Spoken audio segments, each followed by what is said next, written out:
how people are getting scammed in the name of accommodation? ನಾನು first actually ಇಂಡಿಯಾದಿಂದನೇ ನನ್ನ ಕೆಲವೊಂದು friends ಜೊತೆಗೆ ನಾನು ಬಂದಿದ್ದೆ, ಬೆಂಗಳೂರಿನವರೇ. ಸೊ ನಿಜ ಹೇಳಬೇಕಂದ್ರೆ ಲೈಕ್ ಅವ್ರು ಯಾರಿಗೂ ಗೊತ್ತಿರಲ್ಲ ಆ್ಯಕ್ಚುಲಿ ಯಾರು ಸ್ಕ್ಯಾಮ್ ಮಾಡ್ತಾರೆ, ಯಾರು ಸ್ಕ್ಯಾಮ್ ಮಾಡಲ್ಲ ಅಂತ. ಸೊ ಇನಿಷಿಯಲ್ ಆಗಿ ನಾವು ಬಂದ ಕೂಡಲೇ ನಮಗೆ ಒಳ್ಳೆ ಚೆನ್ನಾಗಿರೋ ಮನೆಯೇ ಸಿಕ್ತು. ಬಟ್ ತುಂಬ ಜನನೇ ನಮ್ಮ ಫ್ರೆಂಡ್ಸ್ ಇದ್ದಾರೆ, ಲೈಕ್ ಎಷ್ಟು ಜನರಿಗೆ ಸ್ಕ್ಯಾಮ್ ಆಗಿದೆ. ಕೆಲವೊಬ್ಬರು ಲೈಕ್ ಇಂಡಿಯಾದಿಂದನೇ ದುಡ್ಡು ಕಳಿಸ್ಬಿಟ್ಟು ಇಲ್ಲಿ ಬಂದಾದಮೇಲೆ ಲೈಕ್ ಆ ಮನೆ ನೋಡಿದ್ರೆ ಮನೆಯೂ ಇರಲ್ಲ, ಕೆಲವೊಂದು ಸಲ ಲೈಕ್ ಮನೆ ಇದ್ರೂ ಆ ಮನೆ ಇರಲ್ಲ, ತೋರಿಸಿರುವಂಥ ಮನೆ ಅಂತೂ ಇರೋದೇ ಇಲ್ಲ.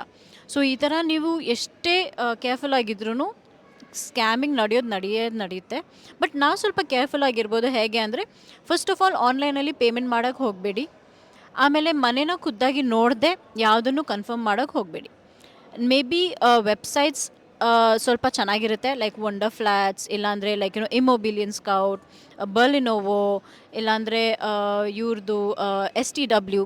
ತುಂಬ ಸ್ಟೂಡೆಂಟ್ ಡಾಮ್ಸ್ ಅವೈಲಬಲ್ ಇದೆ, ಅದಕ್ಕೆ ನೀವು ಅಪ್ಲೈ ಮಾಡ್ತಾ ಇರಬೇಕು. ಬಟ್ ಏನಂದರೆ ವೇಟಿಂಗ್ ಲಿಸ್ಟ್ ಸ್ವಲ್ಪ ಜಾಸ್ತಿ ಇರುತ್ತೆ. ಬಟ್ ಆದರೆ ಯಾವಾಗ್ಲೂ ಒಂದು ವೇಕೆನ್ಸಿ ಇದ್ದರೆ ಮಾತ್ರ 100% ಅವ್ರು ನಿಮಗೆ ರೀಚ್ ಔಟ್ ಮಾಡೇ ಮಾಡ್ತಾರೆ. ಆ ಥರದ್ದು ಇಲ್ಲಿ ಬಂದಾದಮೇಲೆ ನಿಮಗೆ ಪ್ರೈವೇಟ್ ಅಕಾಮಿಡೇಷನ್ಸ್ಗೆ ಕೂಡ ತುಂಬಾ ಇದು ಸೌಲಭ್ಯಗಳು ಇದ್ದಾವೆ. ಬಟ್ ಅದಕ್ಕೆ ನೀವೇನು ಮಾಡಬೇಕಂದ್ರೆ ಲೈಕ್ ನೀವು ರಿಸರ್ಚ್ ಮಾಡಲೇಬೇಕಾಗುತ್ತೆ ಇಲ್ಲಿ ಬಂದಾದಮೇಲೆ.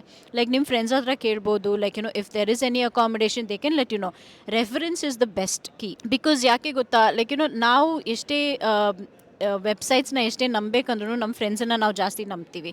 ಸೊ ಆದರೂ ನಿಮ್ಮ ಫ್ರೆಂಡ್ಸ್ ಯಾರು ಸ್ಕ್ಯಾಮ್ ಮಾಡಿಲ್ಲ ಅಂದರೆ ಪ್ಲೀಸ್ ಅವ್ರ ವರ್ಡ್ನ ತೊಗೊಳ್ಳಿ. ಅವ್ರು ಏನಾದರೂ ತೋರಿಸಿದ್ರೆ ಪ್ಲೀಸ್ ಅದನ್ನು ಬಿಡಬೇಡಿ. ಸೊ ನಿಮಗೆ ಇನಿಷಿಯಲ್ ಆಗಿ ಎಷ್ಟು ಸಬ್ಲೆಟ್ಸ್ ಅನ್ನೋದು ಒಂದು ಕಾನ್ಸೆಪ್ಟ್ ಅನ್ನೋದು ಇಲ್ಲಿದೆ.